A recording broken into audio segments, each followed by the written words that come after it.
자, 오늘 여러분들과 이제 10번째, 제가 보통 한 14번 정도 다니엘을 이제 마칠 것 같은데, 이제 오늘 10번 설교를 하고 나면 이제 4번 정도 이렇게 남았습니다. 그래서 이제 정반부로 치닫고 있는데, 제가 처음에 말씀드렸던 바와 같이 다니엘에서는 첫 번째 상반부에서 중반부까지는 이렇게 사건 중심으로 돼 있어서 이 성경을 조금 이해하기가 쉽지만은 후반부로 갈수록 조금 이제 어려운 이야기, 환상을 본 이야기, 뭐 또 이렇게 숫자에 대한 이야기들이 많이 나오니까 조금 이제 이렇게 여러분들에게 설명하기가 좀 난해했지만 우리 주사랑교회 성도들이 워낙 똑똑해서 제가 전하는 말씀을 잘 이해하고 들어서 오늘도 이제 그러한 맥락에 이어서 오늘도 여러분들에게 10번째 이야기로 다니엘의 기도 한번 따라하겠습니다.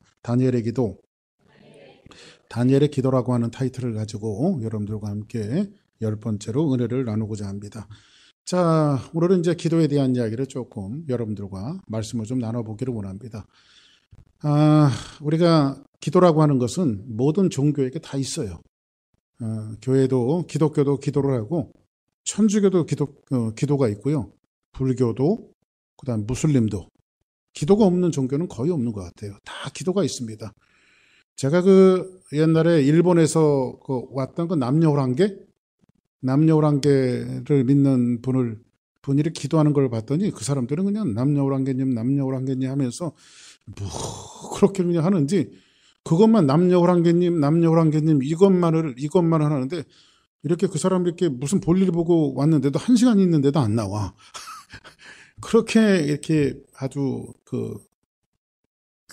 세상의 어떤 종교에게 최선을 다하는 치성을 쌓는 이러한 기도를 드리는 이러한 모습들을 볼 수가 있습니다. 근데 오늘 여러분들에게 좀 말씀드리고자 하는 것은 기도는 과연 치성을 쌓는 걸까? 우리가 세상에 말하는 것처럼 40일 금식 기도하고, 그 다음에 100일 기도하고, 1년 365일 기도 치성을 쌓으면 하나님께서 우리의 기도를 응답하시는가에 대한 것들을 좀 생각해 보려고 하는데 우리는 보통 생각은 그래요. 우리가 뭔가 하나님 앞에 치성을 쌓고 우리의 열심을 다하고 나면 하나님께서 우리의 기도를 응답하신다라고 하는 그런 생각들을 기독교만 갖고 있는 것이 아니라 모든 종교가 다 갖고 있는 그런 생각들입니다.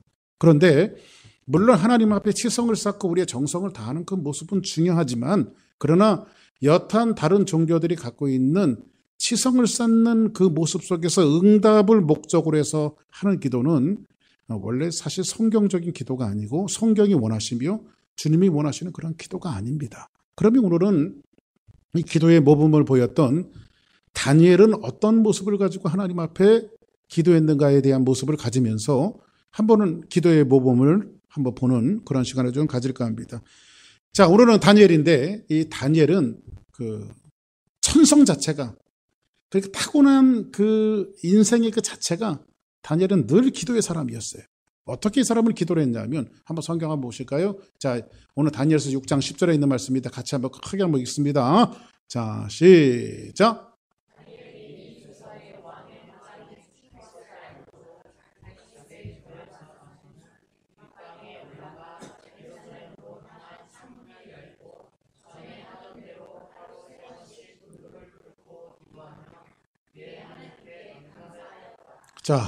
자, 오늘은 조금 이제 1시간 땡긴 문제 때문에 조금 피곤하시겠지만 그 어느 때보다도 더 눈을 초롱초롱하게 뜨고 오늘 말씀 한번 듣길 바랍니다. 자, 오늘 다니엘서 6장 10절에 보니까 우리 지난번에 드렸던 말씀인데 왕의 조서에 도장이 찍힌 것을 알고도 다니엘이 어떻게 해서 예루살렘을 향하여 창을 열고 어떻게 하던 대로 전에 하던 대로 하나님 앞에 3번씩 무릎을 꿇고 기도하며 그의 하나님 앞에 감사하였더라라고 말합니다. 그래서 여러분들 늘 말씀드리지만은 기도는 그 자체가 호흡이에요. 우리 안에 하나님께서 사람을 만들어 놓으시고 사람 속에 생명을 불어넣으셨는데 이 생명이 하나님의 영과 유일하게 교제할 수 있는 그것이 뭐냐면 하나님의 호흡과 우리의 호흡이 스스로 이렇게 교제할 수 있는 깊은 공간이 뭐냐면 바로 기도입니다. 다니엘은 인생의 자체가 기도는 호흡이었으며 인생이었으며 그의 삶이었으며 그냥 습관처럼 기도했어요. 습관처럼. 그 여러분들, 기도는 여러분들 밥 먹으면, 아침 먹으면 점심 생각나고 점심 먹으면 저녁 생각나는 습관처럼 밥을 드시는 분들이 계시죠? 그것처럼 우리는 하나님 앞에 기도하는 그 자체가 인생의 습관이 되어져야 돼요. 인생의 습관이. 자, 그러면 오늘 예수님께서도 인생의 습관처럼 하나님 앞에 기도하셨는데 늘 예수님도 새벽에 기도하시고 늘 습관처럼 하나님 앞에 기도하셨어요. 절대절명의 위기 속에서 이제 겟세마네 동산에서 십자가를 앞두고 예수님께서 십자가를 지시기로 작정하십니다. 근데 성경은 뭐라고 말하냐면 예수님이 겟세마네 동산에서 기도하실 때에 땀방울이 핏방울이 될 정도로 하나님 앞에 기도하셨대요. 그런데 결국은 그 기도 끝에 예수님은 죽음의 잔을 받아들이기로 결심하시고 순종하시는 그러한 모습을 보게 되어집니다. 이것이 기도 아니고는 불가능한 일이죠. E.M. 바운즈라고 하는 목사님이 계십니다. 그 목사님은 기도를 뭐라고 표현했냐면요, 기도는 노동이다 이렇게 표현했어요. 기도는 노동이다. 여러분들 기도가 노동이라고 하는 것에 대해서 어떻게 생각하십니까? 여러분들 노동하면 힘들잖아요, 그죠? 근데 기도는 노동이라고 말했는데 저도 이 목사님의 의견과 좀 같다고 생각합니다. 여러분이 열심히 나가서 뭔가 일하는 것도 노동이겠으나 기도가 정말 노동이에요. 진짜 기도의 깊은 세계에 들어가려고 하면요, 처음에는 하나님 앞에 입으로 또박또박 기도하는 것이 아니라 기도의 깊은 세계에 들어가서 하나님의 호흡과 내가 정말로 기도로 교제하는 그 단계까지 들어가려고 하면요, 얼마나 피땀 흘리는 기도가 필요한지 몰라요. 여러분들, 기도가 왜 노동이냐면요, 기도는 거달기식의 기도가 아니라 저 어둠의 세력에 있는 악한 마귀, 원수 마귀들은 물리치며 그 깊은 속에 들어가서 하나님 앞에 기도하는 거기 때문에 기도는 노동이에요. 그래서 성경은 뭐라고 말하죠? 일하기 싫거든 먹지도 말라고 말하죠. 그러니까 여러분들 기도가 노동이라고 하면 우리는 일해야 돼요. 무슨 일을 해야 됩니까? 기도의 일을 하셔야 합니다. 아멘. 옆에 분들하고 인사하시기 바랍니다. 기도의 일을 꼭 하시기 바랍니다. 아멘. 기도의 일을 꼭 하셔야 돼요. 자, 그럼 먼저 오늘 말씀을 보는데 여러분들 같이 봉독했던 9장에 있는 말씀은 좀 길지만은 이제 6절까지 시간상 6절까지만 읽었는데 오늘 말씀은 다니엘의 전체의 인생에 있어서 아마 가장 중요한 시기라고 해도 과언이 아닐 것입니다. 이 시점이 왜 중요하냐면 오늘 본문 한번 볼까요? 1절, 2절. 자, 이렇게 시작하고 있습니다. 메대 족속 아수로의 아들 다리오가 갈대아 나라 왕으로 세움을 받던 첫 해에 2절. 곧 그 통치 원년에 나 다니엘이, 자 보세요, 나 다니엘이 책을 통해, 이 책은 어떤 책이냐면 바로 예레미야서예요. 예레미야 선지자가 기록해놨던 그 책을 통해서, 그 당시에는 책이, 여러분 우리 성경 적자는 이런 책이 아니죠. 두루마리죠, 두루마리. 근데 책을 통해 여호와의 말씀으로 선지자 예레미야에게 알려주신 뭘 깨달았어요? 연수를 깨달았어요. 그러니까 연수를 깨달았는데 곧 예루살렘의 황폐함이 70년 만에 그치리라 하신 것이니라 이렇게 말합니다. 자, 그러면 다니엘이 평생을 살아오면서 그의 신앙을 지탱할 수 있는 두 기둥이 있었어요. 왜 다니엘이 그렇게 위대한 사람이 되어지고 그렇게 하나님 앞에 신실하게 세워지는 축복자가 되어졌는가는 그 두 기둥인데 하나는 기도하고 하나는 말씀이에요. 근데 다니엘이 여러 때와 같이 습관처럼 하나님 앞에 늘 하던 대로 하나님 앞에 나가서 기도를 하는데 기도가 끝나고 나서 항상 다니엘은 기도가 끝나면 하나님의 말씀을 봤어요. 여러분들 그래서 기도만 하면 끝나는 것이 아니라 항상 하나님의 말씀을 매일매일 귀를 기울여야 돼요. 근데 다니엘이 하루는 하나님 앞에 기도하고 나서 성경을 펼쳐봤는데 그날따라 예레미야서를, 이제 선지서를 이렇게 펼쳤어요. 선지서를 펴면서 거기서 예레미야서라고 하는 책을 보면서 깨달았던 대목이 한 가지가 딱 있었는데 다니엘이 봤던 그 대목이 어디에 있냐면, 그럼 예레미야서를 한번 보면 되잖아요. 그렇죠? 다니엘이 봤던 예레미야서가 뭔가?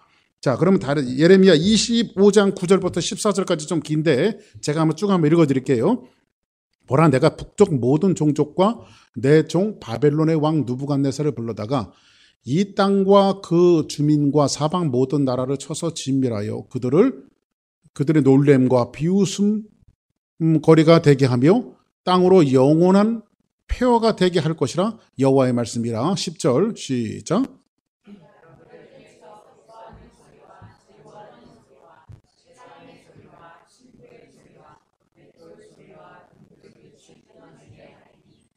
11절 있습니다. 이 모든 땅이 폐허가 되어 놀랄 일이 될 것이며, 이제 이스라엘 민족이 이제 멸망을 할 거죠.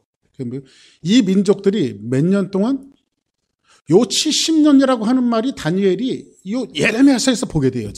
70년 동안 바벨론 왕을 섬기리라 하는 말씀이 이제 예레미야 때에는 이루어지지 않은 거지만은 지금 훗날에 다니엘이 예레미야 하나님의 성경책을 보면서 예레미야에게 70년 동안 바벨론의 종살이를 할 것에 대해서 예언해 놓은 것을 지금 보는 거예요. 지금 다니엘이 보는 거예요. 그리고 나서 한번 12절 시작.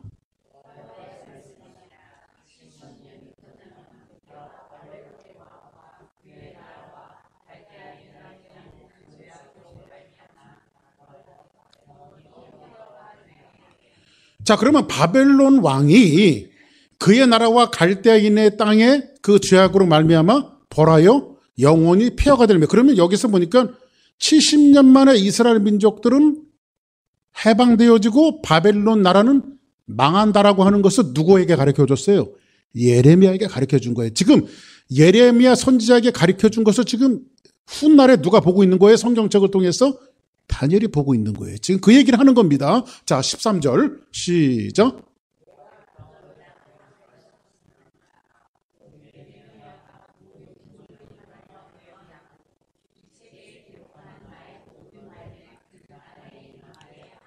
자, 14절. 그리하여 여러 민족과 큰 왕들이 그들로 자기들을 섬기게 할 것이나 나는 그들의 행위와 그들의 손으로 행한 대로 갚을 것이다. 이렇게 말하고 있어요. 자, 그러면 오늘 이 말씀을 통해서 하루는 다니엘이 하나님 앞에 기도하고 늘 하던 대로 하나님의 성경책을 쫙 폈어요. 그러다가 예레미야를 딱 보고 있는데 하나님께서 예레미야 선지자에게 약속해 놓은 것이 뭐냐면, 지금은 이스라엘 민족들이 바벨론에 지금 종살이를 하고 있을 때죠. 종살이를 하고 혹독한 격동기를 겪고 있을 때예요. 이스라엘 민족이, 우리나라가 일본에게 36년 동안 혹독한 격동기를 겪고 있는 것처럼 이스라엘 민족은 바벨론에게 70년 동안이나 우리나라 일본에게 빼앗겼던 36년, 거의 배나 되는 숫자를 혹독한 격동기를 겪고 있을 그 시점에 다니엘이 예레미야서를 보다가 깨닫는 것은, 하나님께서 예언하신 것이 이 바벨론이 멀지 않아 70년이 되어지면 멸망할 것이고 우리 이스라엘 민족에게는 하나님께서 해방을 주시겠구나. 이 사실을 뭘 통해서 깨달았어요? 성경을 통해서 깨달았어요. 아멘. 그러면 이 다니엘이 선지자 예레미야에게 하셨던 성경 말씀을 믿었다는 거예요? 안 믿었다는 거예요? 그래, 여러분 성경을 믿어야 돼요. 하나님이 그렇게 하신다면 하시는 거예요. 아멘. 자, 그러면 보세요. 요 시점이 이제 뭐냐면, 바벨론이 이스라엘 민족이 바벨론에게 포로로 끌려간 때가 BC 한 605년경이에요. 그러면 요 때에 70년이 지났을 때 다니엘이 요 예레미야서를 볼 때 요 시점은 언제쯤이냐면요. 다니엘이 지금 바벨론의 포로가 돼 있고 격동기를 겪으면서 있는 요 시점을 깨달았을 때가 앞으로 바벨론의 70년이 약 한 1년이나 2년 정도밖에 남지 않았을 때예요. 다니엘의 나이 80이 넘었고 어릴 때 끌려와서 청년 소년으로 끌려와서, 그죠? 다니엘의 나이 80이 넘었다고요. 그러니까 바벨론이 조금 있어 1년이나 2년 있으면 멸망을 할 거란 말이에요. 그죠? 한번 3절 한번 볼까요? 3절 한번 봅시다. 자, 그런데 요 때에 다니엘이 그러면, 자, 저를 한번 보세요. 지금 깨달은 시기가 이제 이런 거예요. 1년이나 2년 있으면 바벨론은, 우리를 괴롭혔던 바벨론은 멸망할 거야. 그런데 나는 이것을 하나님 예언하신 것을 보고 있고, 이제 조금 있으면 이제 광명을 찾을 건데 기뻐요, 안 기뻐요? 아주 빅뉴스고 기쁜 뉴스죠. 그런데 요 사실을 알면 그렇게 이스라엘 민족이 기도해왔고 하나님 앞에 강구 눈물 뿌려가면서 다니엘과 더불어 이스라엘 민족이 기도했던 기도의 소원들이 이루어지는 거예요, 안 이루어지는 거예요? 이루어지는 거죠. 그러면 어떻게 해야 될까요? 기뻐해서 뭐 소라도 잡고 잔치를 해야 되잖아요.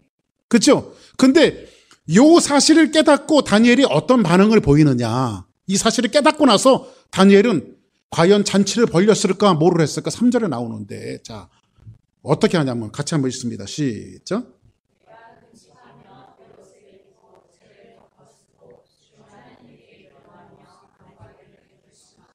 자 보세요. 지금 다니엘이 평생을 기도했어요.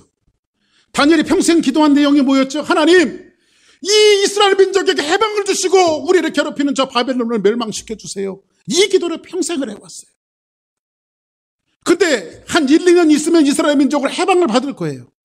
근데 그 사실을 다니엘이 아주 너무 기쁜 소식으로 알게 되어졌어요. 하나님의 성경을 보다가.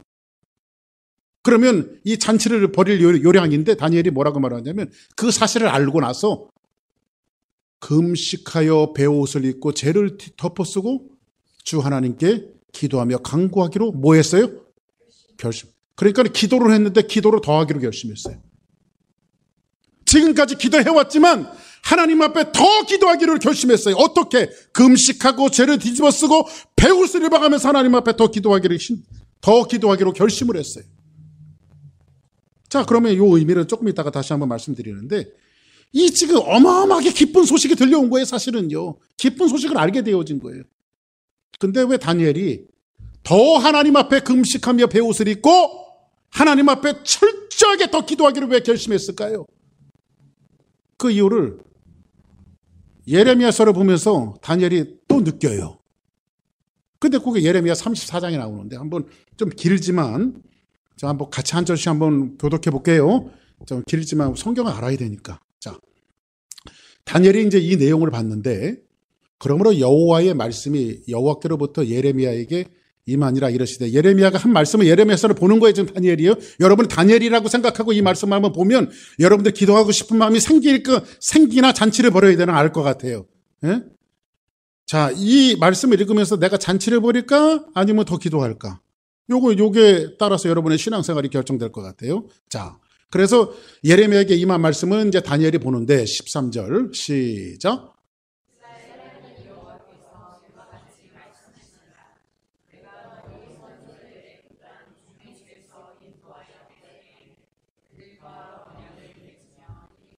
자, 이제 여기서 선조 애굽 땅에서 종의 집에 인도하여 낼 때에 그들과 하나님께서 언약을 맺으신 일이 있어요. 이스라엘 민족을 애굽에서 인도하실 때에 너희는 내 백성이 되고 나는 너희 하나님이 될 것이다. 나는 너희 왕이 될 것이다 하면서 그들과 맺은 언약이 있어요. 하나님께서.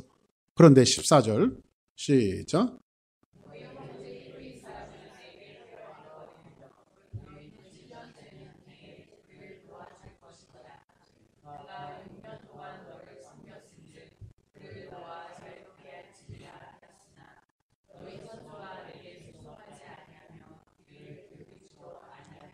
지금 예레미야에게 이야기하셨던 왜 이스라엘 민족이 바벨론에 의해서 멸망했는가에 대한 것들을 지금 다니엘이 지금 예레미야에게 한 말씀을 보고 있는데, 하나님이 주신 언약이 있었는데 이스라엘 민족이 그 언약을 어긴 얘기를 하고 있는 거예요. 지금요. 언약을 어긴 얘기를. 그 다음 한번 볼까요?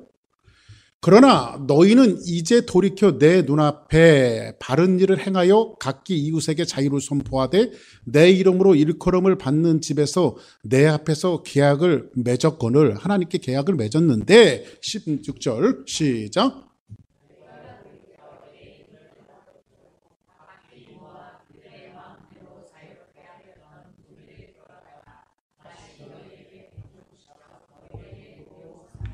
자, 그러니까 하나님과 언약을 맺었는데 하나님께서 이렇게 하라고 그러는데, 자 보세요. 자식을 키우면서 제일 부모가 속상한 이런 일은 있을 수가 없죠. 부모 자식 간에. 예를 들어서 제가 우리 자녀들한테 너 이거 해. 그랬더니 예, 그렇게 할게요. 제가 아버지 아들인데 당연히 해야 될 일이죠. 그리고 나서 그거 안 하고 지 멋대로 해. 반대되는 일만 해. 그 청개구리처럼. 예? 산에다 집을 지라 그러면 연못에다 집을 짓고, 연못에다 집을 지라 그러면 산에다 집을 짓고, 이렇게 하면은 그 자식이 어떻게 했어요, 여러분들? 지금 이스라엘 민족이 청개구리 삼형제에 똑같은 거예요. 청개구리. 자, 그 다음. 그러므로 여호와께서 이와 같이 말씀하시되 너희가 나에게 순종하지 아니하고 각기 형제와 이웃에게 자유를 선포할 것을 실행하지 아니하였은즉 내가 너희를 대적하여 칼과 전염병과 기근에게 자유를 주리라. 여호와의 말씀이니라. 내가 너희를 세계 여러 나라 가운데 흩어지게 할 것이며 이렇게 말하죠. 예레미야에게. 그 다음 18절 시작.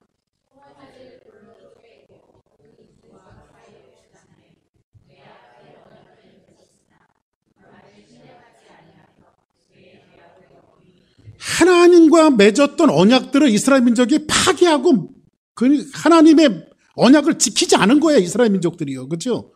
지금 이거를 여러분이 스스로가 다니엘이 되면서 옛날 감추었던 선지자에게 주셨던 말씀을 읽는 것처럼 읽으라고 그랬죠. 지금 지키지 않는 거예요. 그 다음 볼까요? 곧 송아지 두 조각 사이로 지난 유다 고관들과 예루살렘 고관들과 내시들과 제사장들과 이 모든 백성을 그 다음 시작.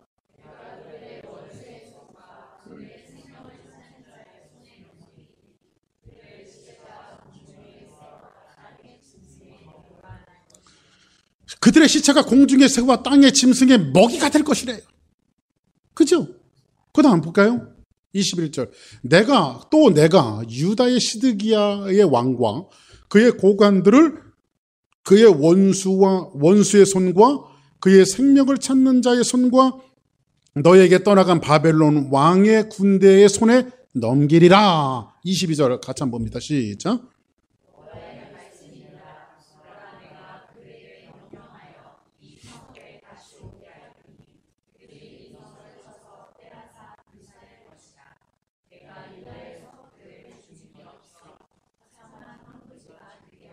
자, 보세요. 그러면 이제 우리 좀 길게 읽었지만 정리하면 이런 말씀이에요.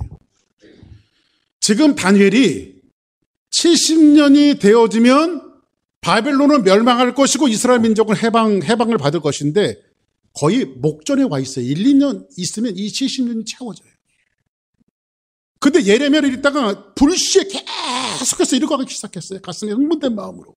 아, 이제 우리의 기도가 응답할 날이 얼마 남지 않았구나. 그런데 34장에 가보니까 어떤 말을 하고 있었냐면 본시 너희들이 애굽에서 나올 때 나와 언약을 맺었는데 하나님이 이스라엘 민족에게 주신 언약과 말씀이 있었는데 이거예요.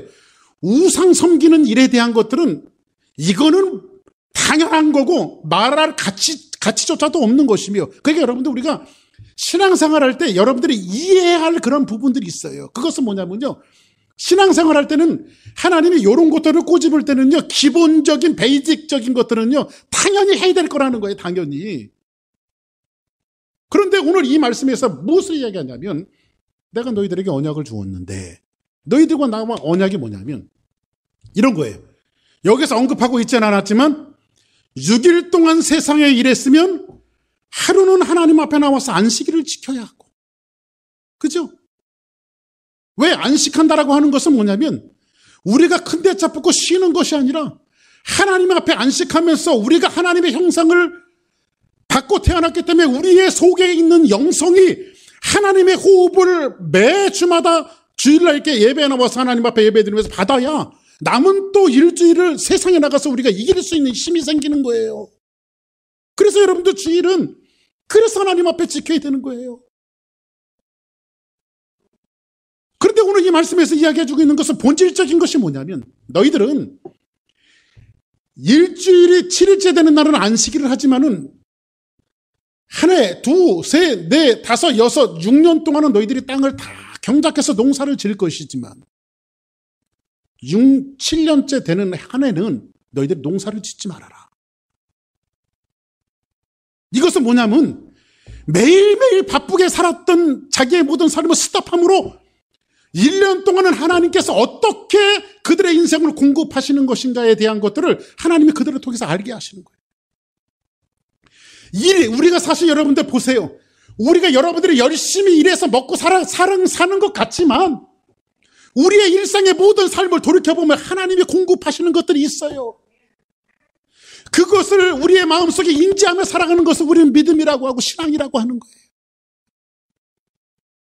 그리고 하나님께서는요, 6년 동안 땅을 경작하지만 7년째 되는 날을 경작하지 말아라. 그리고 스스로 자라나는 나무에 열매가 생기거나 스스로 자라는 곡식들은 너희들이 취하지 말고 그것을 사회적인 약자들에게 돌려줘라.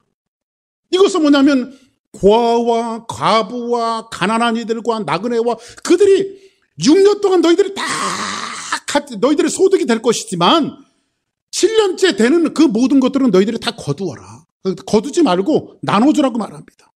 그리고 나서 하나님의 왕국과 하나님의 나라에서 참된 평화와 하나님이 공급하시는 은혜가 무엇인가를 이스라엘 민족을 통해서 알게 하신 거예요. 그리고 여기 또 한 가지가 있어요.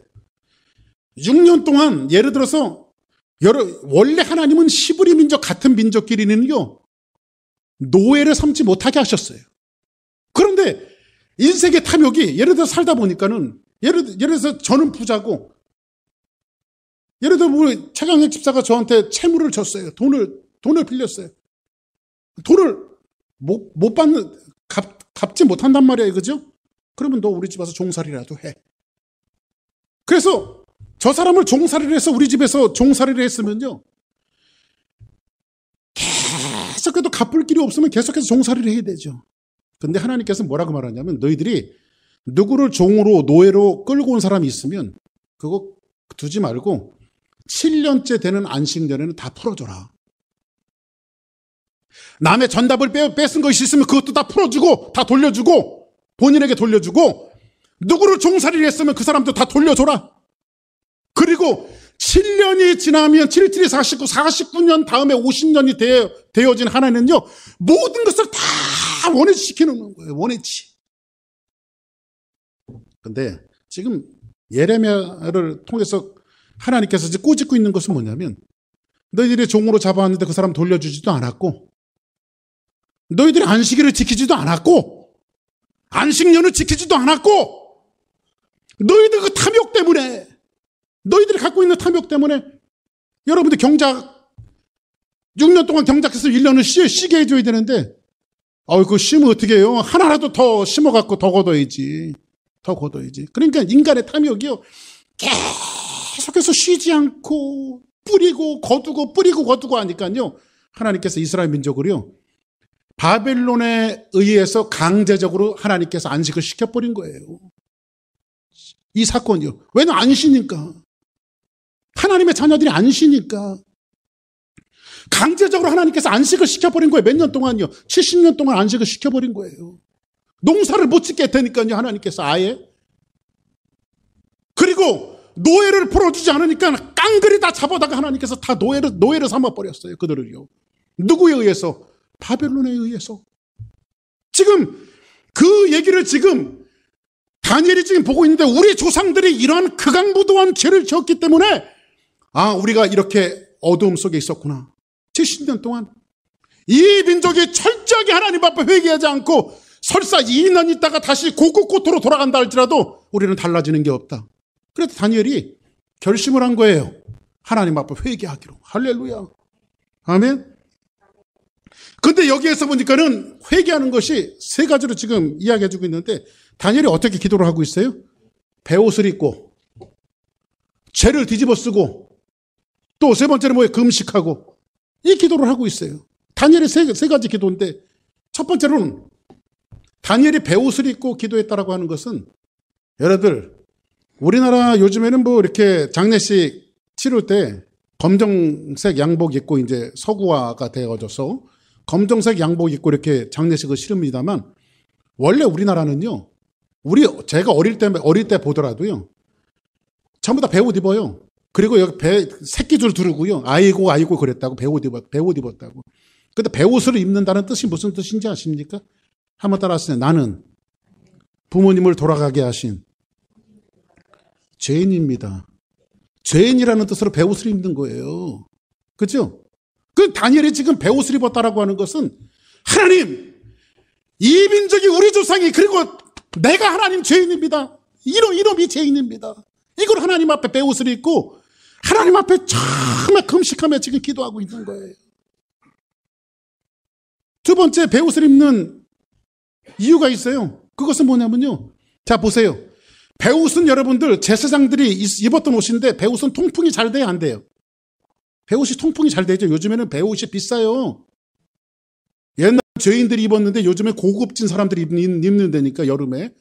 왜냐하면 시원하니까. 예? 근데 제사장들이 그걸 입었는데 왜 하나님께서 제사장들에게 배옷을 입게 하셨냐면요. 통풍이 돼갖고요. 땀을 흘리는 것을 방지시켰어요. 땀을 흘리지 못하게 했어요. 왜 그러냐면 적어도 죄를 하나님 앞에 뉘우치고 죄를 용서하는 이 구원에 관한 한 우리가 노력할 부분이 없다는 거죠. 그러니까 구원은 우리가 노력해서 얻은 것이 아니에요. 땀 흘려서 구원을 얻어낸 것이 아니라 우리가 치성을 쌓고 기도하고 내가 하나님을 믿어서 구원을 얻어낸 것이 아니라 구원이라고 하는 이 그림은 하나님이 일방적으로 우리에게 주신 거예요. 그래서 구원은 땀 흘려서 얻은 것이 아니에요. 그런 의미로 지금 다니엘이 배옷을 입고 나는 죄인입니다. 그리고 하나님께서 내게 베푸신 구원은 내 노력으로 얻은 것이 아니라 하나님이 주신 것입니다. 라고 하는 사실을 지금 다니엘이 하나님 앞에 고백하고 있는 거예요. 응? 두 번째는 뭘 뒤집어졌어요? 죄를 뒤집어졌어요.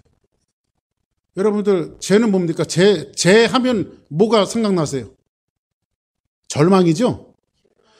아이고 우리 집 다 닿아서 잿더미가 돼버렸네. 잿더미가 됐네. 이건 뭐예요?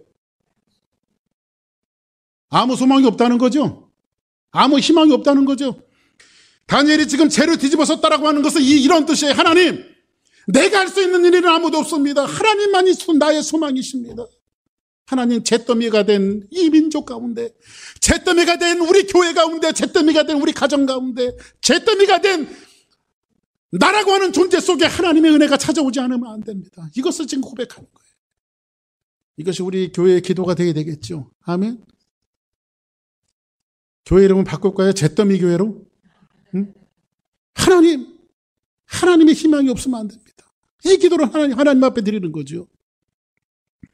그리고 마지막 그럴 수밖에 없어서 다니엘은 뭐를 하죠? 금식하며 기도해요. 금식하며. 예? 금식하며 기도했다는 것은 뭐죠? 여러분들 사람은 먹는 대로 힘을 쓰죠. 입에서 외적인 것이 입으로 들어가서 먹는 대로 사람은 배가 불러서 에너지가 돼서 힘을 써요. 근데 입에서 곡기를 끌었다고 하는 것은 뭐냐면 하나님 내가 외부에서 들어오는 힘으로 사는 것이 아니라 하나님이 주시는 힘으로 살겠습니다. 이 고백이에요. 금식이. 오늘 다니엘이 예레미야서를 보다가 이 민족이 우리 조상들이 정말로 하나님 앞에 잘못했구나. 이 사실을 깨닫는 순간에 이제 얼마 남지 않으면 한 1, 2년 있으면 이 민족으로 해방되고 다시 고토로 돌아갈 터인데 고토로 돌아가서도 이 죄의 연속이 조상적부터 내려오는 이 죄악이 계속해서 이어진다면 이 민족에게 더 이상 소망이 없다. 그리고 민족의 죄를 모두 다 뒤집어쓰고 다니엘은 결사항쟁의 기도를 하나님 앞에 드리기 시작하는데 하나님 나는 죄인이고 이 구원은 내 노력으로 얻어진 것이 아니라 하나님의 놀라운 능력으로 얻어졌으며 나에게는 소망이 없고 이 민족에게도 소망이 없으며 이 민족은 외적으로 얻어지는 힘으로 사는 것이 아니라 하나님 주시는 능력으로 살아야 합니다. 그래서 죄를 뒤집어쓰고 다니엘이 금식하며 하나님 앞에 기도하기 시작해요. 하나님 나를 불쌍히 여겨주세요. 하나님만이 내 문제 해결이십니다. 주님밖에 용서할 분이 없습니다. 이 고백을 하고 있는 거예요. 근데 이러한 어렵고 힘든 일들이 무엇 때문에 생겼어요? 민족적부터 내려오는 조상들의 죄 때문에 생겼다고 성경은 말하고 있습니다. 그런데 다니엘은 이 뼈아픈 고통의 역사를 조상 탓으로 돌리질 않아요. 그 여러분들 우리는 항상 하면 누구 때문에 누구 탓에 누구에 의해서 이렇게 누구 탓을 돌리는 것이 있는데 한번 따라합시다. 내 죄입니다. 내 죄입니다. 여러분 내 자식이 잘못해도 하나님 내 죄예요. 응? 저가 그래요 여러분들. 우리 애들 키우다가요. 우리 애들에게도 항상 뭐 행복한 일만 있겠어요? 조금 불안하고 힘든 일이 있으면요. 아빠 나를 위해서 기도해 주세요. 그러면요. 가슴이 설렁하죠. 그때마다 제가 하나님 앞에 기도하는 것은 뭡니까? 하나님 왜 얘한테 이런 일이 닥쳤지? 이건 내 죄예요. 하나님 내 죄예요. 그 녀석이 잘못한 것이 아니라 하나님 내 죄입니다. 부모 마음이 그렇잖아요. 그렇죠? 근데 지금 다니엘이 하나님 조상들이 그렇게 죄를 지었기 때문에 이게 아니라 하나님 내 죄입니다. 내 죄입니다. 지금 이걸 지금 고백하고 있어요. 한번 성경 볼까요? 5절부터 7절까지 한번 봅시다. 자, 시작.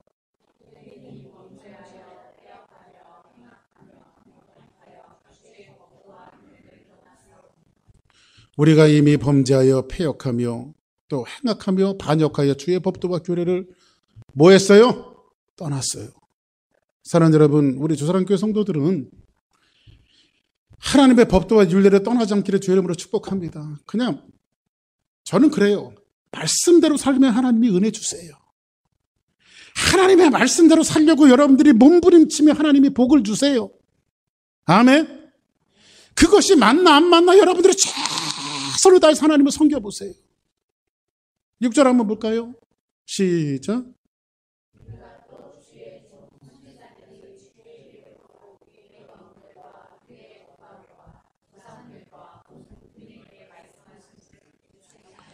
우리의 조상적부터 하나님의 사람들에게 말씀하신 것을 우리가 듣지 않았습니다. 그 다음 7절 한번 볼까요? 시작.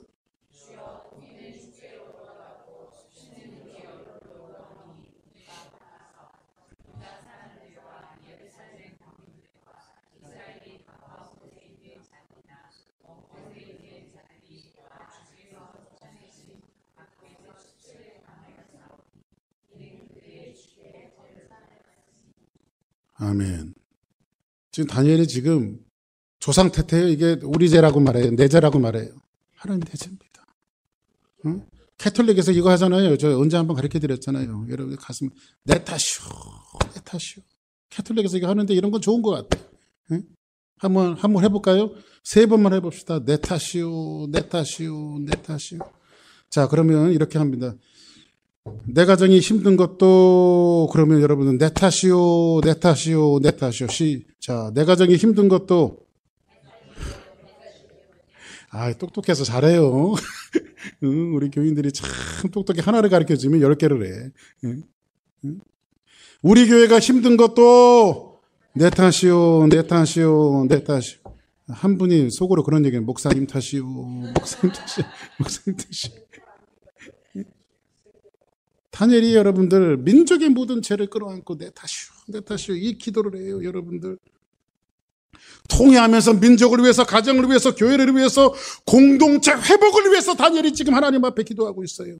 근데 다니엘은요 하나님 앞에 기도할 때 이게 구체적으로 기도해요. 잘못을 용서 안 비는데 구체적으로 지금 나열을 하고 있잖아요. 11절 한번 볼까요? 11절 시작.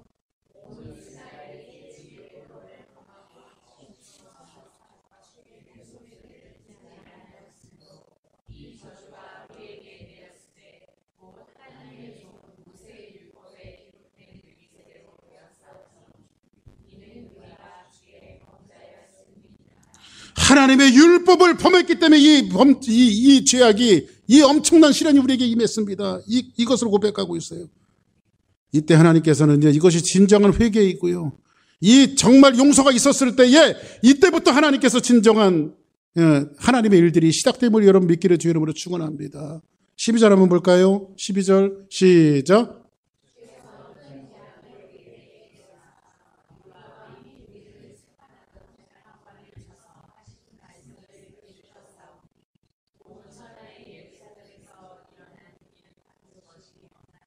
이렇게 어마어마한 시련과 역경들이 이러한 죄악으로 말미암아 이루어졌다라고 하는 사실을 이야기하고 난 이후에 다니엘은 압제를 해방시켜 주시고 그의 죄 가운데서 구원을 주신 하나님을 향해서 기도하다가 다니엘이 정말 멋있는 기도를 하나 해요. 처음에는 어떻게 기도하죠? 예레미야서를 보다가 더 센 기도를 하나님 앞에 드리기로 결심을 해요. 어떤 기도죠? 베옷을 입고 죄를 뒤집어 쓰고 금식하면서. 근데 목 놓아 울면서 하나님 앞에 기도하다가 하나님, 이 죄악이 우리 민족이 이렇게 힘들고 어려운 것은 내 탓입니다. 내가 죄를 졌습니다. 이 민족이 우리 조상들이 죄를 졌습니다. 하나님 용서해 주세요. 그러다가 다니엘이 정말 하나님을 향해서 멋있는 기도를 하는데 17절 볼까요? 자, 한번 봅니다. 시작.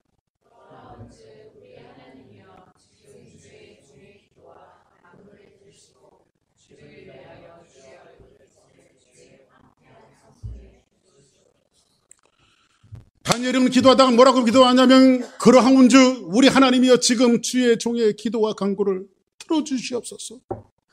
뭘 들어달라고 말하냐면 하나님 나 부자 되게 해주세요. 나 평안하게 해주세요. 나에게 유익을 주세요. 돈 많이 벌게 해주세요. 이런 기도가 이 기도를 하는 것이 아니라 이 민족을 통해서 하나님께서 실추되었던 명예와 영광이 다시 한번 회복되는 날을 주시옵소서. 할렐루야. 이 기도를 드리는 거예요. 이 말을 다시 한번 설명하면 이런 거예요. 주의 얼굴 빛을 주의 황폐한 성소에 비추소서. 이 말씀 뭐냐면, 하나님, 우리 조상들 때문에, 이놈 때문에, 이 민족 때문에 하나님의 명예가 땅에 떨어졌고 하나님의 영광이 땅에 떨어졌는데 그 영광이 다시 살아나게 해주세요. 하나님의 영광이 드러나게 해주세요. 정말 멋있는 기도하고 있잖아요. 그죠? 구원해 주세요. 민족의 슬픔을 넘고 인생의 한계를 넘어서 하나님의 영광을 위해서 지금 다니엘이 기도하고 있어요. 여러분들, 이제 오늘 말씀을 좀 정리해 볼게요. 가끔 우리는 이런 질문을 할 때가 있습니다. 저도 그런 질문을 많이 받습니다. 아이, 목사님, 하나님께서 이미 다 시간표를 다 만들어 놓으셨으면 뭐로 기도하나요? 지금 다니엘이 예레미야에게 약속했던 그 약속이 이제 1년 아니면 2년 있다가 바벨론에게 풀려날 거 아니에요. 그죠? 그 하나님의 역사의 시간표가 돌아가고 있어요? 안 돌아가고 있어요? 돌아가고 있죠. 그럼 뭐 기도해도 70년이 되면 해방될 거고 기도하지 않아도 하나님의 약속은 이루어질 거잖아요. 그죠? 근데 굳이 기도할 필요가 있나요? 어떻게 생각하세요? 저는 그런 질문 많이 받아요. 기도해도 약속은 이루어질 거고 기도하지 않아도 약속은 이루어질 거예요. 이렇게 한번 얘기 들어볼게요. 두 분이 하루는 급하게 $1,000가 필요한 거예요. A라고 하는 분도 $1,000가 필요하고 B라고 하는 분도 $1,000가 필요해요. 너무 다급한 나머지 A라고 하는 분은 하나님 앞에 열심히 기도해요. 하나님, 나 오늘 $1,000 필요해요. 이거 채워주세요. 하나님, 어떻게 하면 좋아요? 이거 아니면 하나님 도저히 살아나갈 수 있는 길이 없어요. 하나님, $1,000 주세요. 이렇게 열심히 기도를 했어요. 근데 한 분은, B라고 하는 분은요, 기도는 무슨 기도야? 일가 친척 찾아다니면서요, 그리고 뭐 아는 지인들한테 전화해갖고, 하무개 씨, 나 $1,000 필요한데 좀 빌려줘. 뭐 $1,000 하면서 막 발품을 팔았어요. 누가 응답이 됐을까요? 여러분들은 분명히 기도한 분이 응답이 됐다고 이야기할 건데 둘 다 저녁에 다 응답이 됐어요. 자기 발품을 팔아서 지인들을 찾아다녔던 사람도 $1,000을 구하게 되었고 기도하던 사람도 하나님께서 기적적인 은혜로 $1,000을 주셨어요. 결과는 같아요, 안 같아요? 기도한 사람이나 안 한 사람이나 똑같아. 그죠? 근데 여러분들, 제가 한 가지 말씀드리는데, 기도의 유익은요, 우리가 기도하잖아요. 기도의 유익은요, 응답이라고 하는 곳에 목적이 있질 않아요.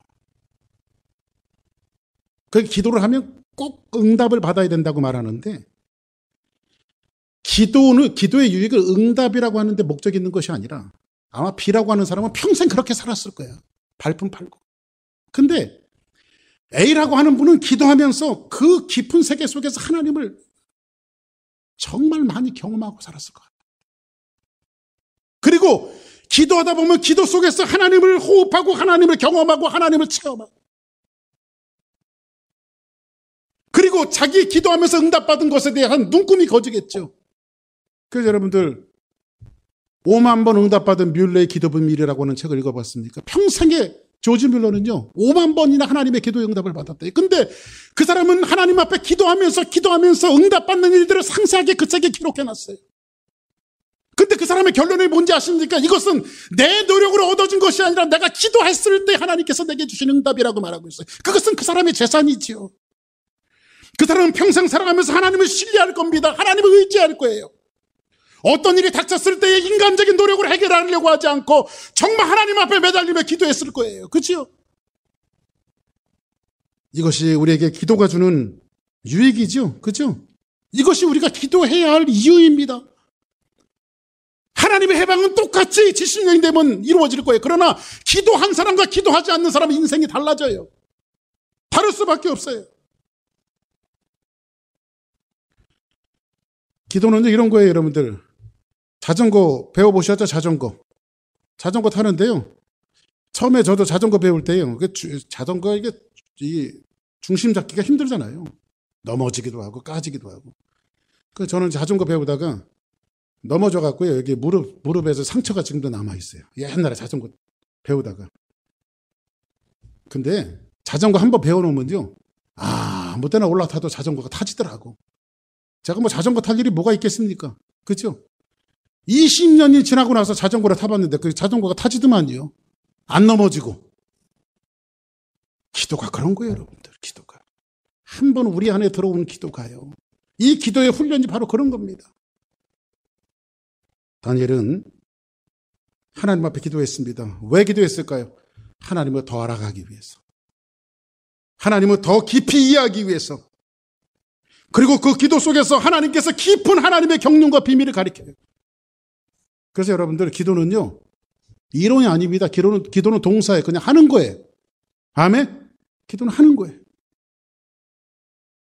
오늘 말씀을 정리하면서 다니엘은 항상 기도의 태도를 갖고 있었어요. 역사의 위대한 사람들은 항상 기도의 태도를 갖고 있었어요. 모세도 민족의 죄를 끌어안고 이 민족을 구원하기 위해서 모세도 하나님 앞에 처절한 기도를 했어요. 예수님도 마찬가지입니다. 한나도 정말 마음이 통한 미친 사람처럼 하나님 앞에 기도하고 있어요. 다윗도 자기의 침상의 요를 적실 만큼 하나님 앞에 눈물로 평생을 기도한 사람이에요. 이러한 기도가 우리 주소랑 교회 공동체에 살아나야 합니다. 만일 다니엘이 기도했던 것처럼 민족의 죄를 끌어안고 기도하는 사람이 이 나라 이 민족에게 있다면 민족은 소망이 있어요. 우리 교회에서 이런 기도자가 있다면 우리 교회에 소망이 있어요.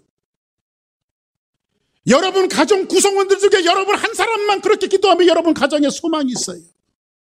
누구 때문이 아니에요. 누구에 의해서 그렇게 되지 않았어요. 이것은 내 탓입니다. 무슨 탓이에요? 하나님 이놈이 기도하지 않은 탓입니다. 아멘. 이 기도의 열심을 갖고 여러분들이 교회를 살리고 민족을 살리고 공동체를 살리고 여러분 가정을 살리는 아름다운 축복의 역사가 여러분들에게 넘쳐나기를 주의 이름으로 축복합니다.